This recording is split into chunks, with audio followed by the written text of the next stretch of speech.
Hello everyone, this is Pratima Kushwaha and you are watching my YouTube channel दीदी की coaching.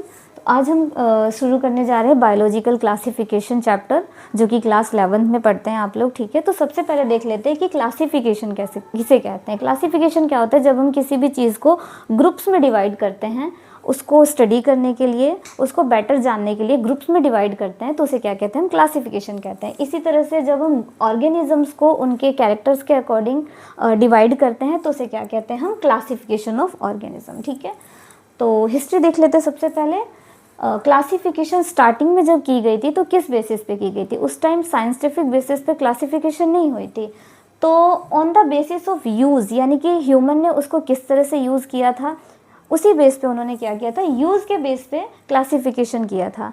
ठीक है, नेक्स्ट आए सबसे पहले एरिस्टोटल, जिन्होंने साइंटिफिक तरीके से क्लासिफिकेशन किया था एनिमल्स और प्लांट्स को डिफरेंट डिफरेंट उसमें रख के। ठीक है, तो प्लांट्स को उन्होंने 3 पार्ट्स में डिवाइड किया था, हर्ब्स, शर्ब्स एंड ट्रीज। आप अभी भी छोटी क्लासों में देखते हो तो आप पढ़ते हो ना, herbs, shrubs, trees, climbers, creepers, है ना, ये देखते हैं ना। तो हर्ब्स क्या होते हैं? हर्ब्स आपको पता है कि जो छोटे पौधे होते हैं जिनके तने बहुत मुलायम होते हैं, वो हर्ब्स में चले जाते हैं, है ना, जैसे पुदीना, धनिया। उसके बाद जैसे शर्ब्स होते हैं, शर्ब्स क्या होते हैं? जिनकी शाखा जो होती है वो कैसी होती है? लकड़ी की होती है, बट पतली वाली होती है, जैसे तुलसी का पौधा हो गया। उसके बाद ट्रीज, जिनका तना मोटा होता है और जो काफ़ी बड़े बड़े होते हैं, उनको ट्रीज कहते हैं ना।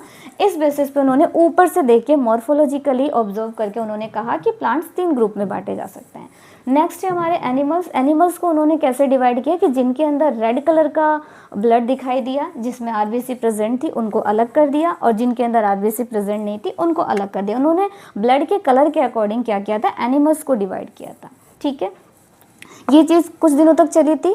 उसके बाद आए हमारे कैरोलस लीनियस। ठीक है, कैरोलस लीनियस ने 2 किंगडम क्लासिफिकेशन प्रेजेंट किया था।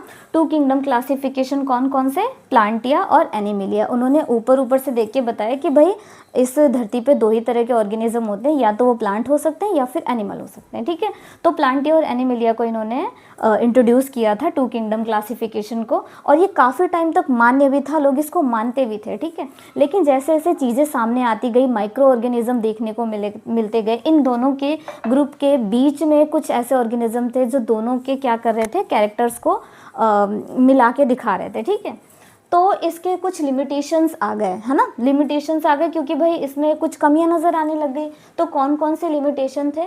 देखिए, सबसे फर्स्ट था सेलुलर स्ट्रक्चर। ठीक है, इन्होंने 2 किंगडम क्लासिफिकेशन तो दे दिया, लेकिन इन्होंने अच्छे से ये नहीं बताया कि जो सेलुलर स्ट्रक्चर है, इस बेस पे क्लासिफिकेशन नहीं किया था। आपको पता है, आप स्टार्टिंग से पढ़ते आ रहे हो कि cells, there are 2 types of cell, prokaryotic and eukaryotic, यानी कि जिसमें न्यूक्लियस प्रेजेंट होता है, केंद्रक प्रेजेंट नहीं होता है, वो क्या होता है? प्रोकैरियोटिक होता है। जिसमें न्यूक्लियस या केंद्रक प्रेजेंट होता है, वो क्या होता है? यूकैरियोटिक होता है। ठीक है, या सेल ऑर्गेनेल्स प्रेजेंट नहीं होते, इसमें सेल ऑर्गेनेल्स प्रेजेंट होते हैं। इस बेसिस पे उन्होंने क्लासिफिकेशन नहीं किया। नेक्स्ट है हमारा मोड ऑफ न्यूट्रिशन, है ना। मोड ऑफ न्यूट्रिशन इन्होंने ये तो देखा कि ऑटोट्रॉफिक और हेट्रोट्रॉफिक। ठीक है, प्लांट्स क्या करते हैं? खुद का भोजन खुद ही बना लेते हैं फोटोसिंथेसिस करके, और एनिमल नहीं बना पाते, वो किसी और के ऊपर डिपेंड करते हैं अपने न्यूट्रिशन के लिए। बट उसके अलावा और भी तो ऑर्गेनिज्म होते हैं ना, जैसे कि पैरासिटिक न्यूट्रिशन, है ना, सैप्रोफिटिक न्यूट्रिशन। तो ये सारी चीज़ें आप इसमें नहीं बता पाए थे। उसके बाद हैबिटेट। हैबिटेट क्या होता है? वास स्थान, यानी कि जो ऑर्गेनिज्म है वो कहाँ पे सर्वाइव करता है, कहाँ पे वो रहता है, वो उसका वास स्थान कहलाता है। ठीक है, वो हैबिटेट उसका क्या? टेरेस्ट्रियल हो सकता है, एक्वाटिक हो सकता है। ठीक है, तो ये सारी चीज़ें ये नहीं बता पाए थे। उसके बाद मेथड्स ऑफ रिप्रोडक्शन, यानी कि जो ऑर्गेनिज्म है, प्लांटिया हो गया या एनिमेलिया हो गया, वो रिप्रोडक्शन कौन से टाइप से करता है? सेक्सुअल रिप्रोडक्शन करता है या असेक्सुअल रिप्रोडक्शन करता है, या दोनों करता है ना। तो वो सारी चीज़ें ये दोनों इसमें नहीं बता पाए थे। उसके बाद nature of cell wall, 5th point है नेचर ऑफ सेल वॉल, कि भाई कोई सेल है, ठीक है, उसकी जो आउटर लेयर है, जो उसे बाहर से प्रोटेक्ट करती है, उसे हम क्या कहते हैं? सेल वॉल कहते हैं। ठीक है, तो ये सेल वॉल जो है वो किसकी बनी हुई है या नहीं है तो किसकी बनी हुई है? सेलुलोज की बनी हुई है, या शुगर स्टार्च की बनी हुई है, या काइटिन की बनी हुई है? ये सारी चीज़ें क्या नहीं बता पाए थे? नहीं बता पाए थे। ठीक है, तो ये सारी 2 किंगडम क्लासिफिकेशन की लिमिटेशंस थी। इसको काफ़ी टाइम तक माना गया था, लेकिन बाद में ये क्या हो गई थी? इसको नकार दिया गया था। फिर आए थे हमारे आर.एच. हेटिकर जिन्होंने 5 किंगडम क्लासिफिकेशन दिया था, जो मैं आपके साथ आगे डिस्कस करूँगी। 5 किंगडम क्लासिफिकेशन आर.एच. हेटिकर ने 1969 में प्रेजेंट किया था, ठीक है। तो इन्होंने किस बेसिस पे किया था? सबसे पहले 5 किंगडम कौन कौन से थे? Monera, protista, fungi, Plantae and Animalia, ठीक है।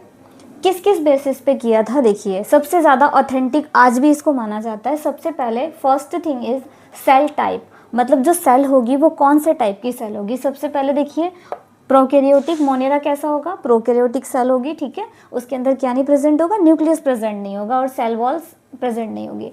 प्रोटिस्टा में कैसा होगा? यूकैरियोटिक होगा। इसका मतलब क्या है? इसमें न्यूक्लियस प्रेजेंट होगा और कई सेल ऑर्गेनेल्स भी प्रेजेंट होंगे। उसके बाद फंगी है, यूकैरियोटिक होगा, सेम कैरेक्टर्स, ठीक है। उसके बाद प्लेंटी है, यूकैरियोटिक होगा, इसमें भी न्यूक्लियस प्रेजेंट होगा। और एनिमिलिया क्या होगा? ये भी यूकैरियोटिक होगा। नेक्स्ट है हमारा सेल वॉल। सेल वॉल के बेस पे देखें तो मोनेरा कैसा होगा? मोनेरा की जो सेल वॉल होगी, सेल वॉल जानते क्या होता है? जो बाहर से जो रिजिड वो होती है, लेयर होती है जो बाहर से प्रोटेक्शन करती है सेल की, उसे क्या कहते हैं? सेल वॉल कहते हैं। सेल मेम्ब्रेन के बाद जो लेयर होती है उसे सेल वॉल कहते हैं। तो इसमें मोनेरा में किस चीज़ की बनी होती है? पॉलीसेक्राइड प्लस एमिनो एसिड की बनी होती है। और प्रोटिस्टा में क्या होती है? प्रेजेंट होती है लेकिन कुछ में प्रेजेंट होती है। फंगी में प्रेजेंट होती है लेकिन किसकी बनी होती है? काइटिन की बनी होती है। प्लेंटिया में प्रेजेंट होती है और वो किसकी बनी होती है? सेलुलोज की बनी होती है। एनिमिलिया में सेल वॉल प्रेजेंट नहीं होती है, एब्सेंट होती है, ठीक। उसके बाद न्यूक्लियर मेम्ब्रेन। न्यूक्लियर मेम्ब्रेन यानी कि जो आपका न्यूक्लियस होता है, जो न्यूक्लियस होता है, ठीक है, उसके आसपास एक लेयर बनी जाती है, उसको हम क्या कहते हैं? न्यूक्लियर मेम्ब्रेन कहते हैं, ठीक है।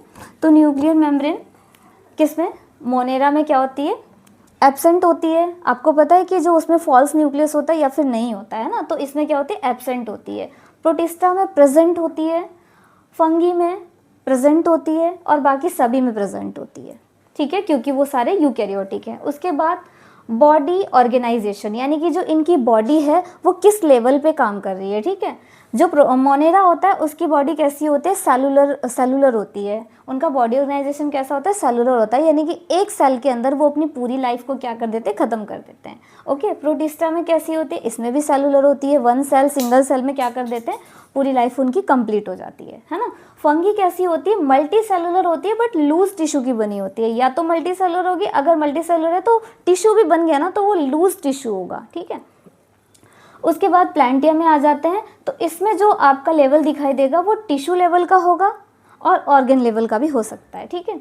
एनिमिलिया में क्या होगा? टिश्यू लेवल का भी होगा ऑर्गेनाइजेशन, ऑर्गन लेवल का भी होगा और ऑर्गन सिस्टम लेवल का भी होगा। हमारी बॉडी ऑर्गन सिस्टम लेवल पे काम करती है ना।